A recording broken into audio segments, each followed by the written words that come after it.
Can a hospital be held liable when a patient under their care falls and becomes paralyzed?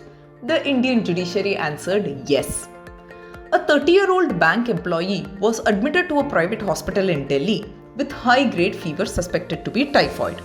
He was placed in a room on the third floor. On the fateful night, his sister discovered his hospital bed to be empty. Hours later, a security guard found him lying injured in a corridor which was 50 yards from a point directly below his hospital window. The injuries were catastrophic.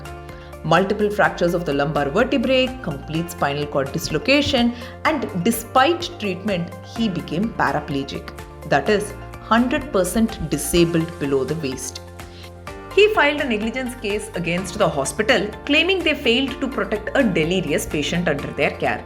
The hospital denied the negligence, claiming that the patient jumped from the window voluntarily. The Delhi High Court, in its 2009 judgment, noted key legal and medical observations. First, duty of care. A hospital's responsibility doesn't end with diagnosis and treatment. It extends to ensuring patient safety within the premises. It is not uncommon for patients under medication or with high fever to become delirious, incoherent, or even disoriented. Such patients may not obey instruction or distinguish between right and wrong.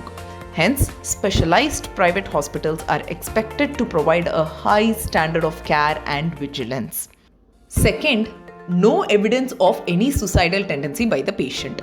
In fact, medical records contradicted the idea that he jumped off his own.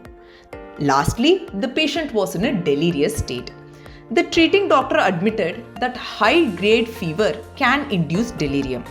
The patient's sister, in her testimony, confirmed that he was speaking with difficulty and incoherently on the night of the incident. Phenergan controversy. Patient claimed that Phenergan, a drug known to cause drowsiness and disorientation, was administered at night. The hospital tried to refute the claim. However, on review of the records, it was found that morning dose of Phenergan was administered at 10 a.m.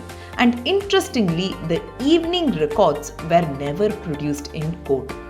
This withholding of evidence led the court to draw an adverse inference against the hospital. The medical record showed that the patient couldn't sleep and went out for a walk, and all he remembered was falling on the steps. This further supported the argument that he was not in a state to assess risk or behave rationally.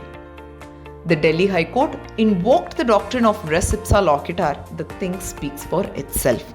The court ruled in favor of the patient, and compensation awarded was 11 lakh with 12% interest from 1991. The patient appealed to the Supreme Court pleading for enhancement of the compensation amount. The Honorable Supreme Court of India gave its judgment in 2014. The Apex Court held that the damages awarded in this case was reasonable and fair, which does not require any interference, and hence upholding the concurrent findings of the trial court and High Court. In a legal dispute, our vision can become biased with claims of opposing parties. It is important to understand that medical negligence claims are more than just a fight for compensation. They bring about accountability and drive change. This case serves as a stark reminder that when patient enters a hospital, they are not just surrendering to treatment, they are entrusting their entire being to the care, foresight, and protection of professionals. Negligence isn't always about doing something wrong. Sometimes it's about not doing enough. Like, share, and subscribe to know about critical issues surfacing at the junction of medicine and law.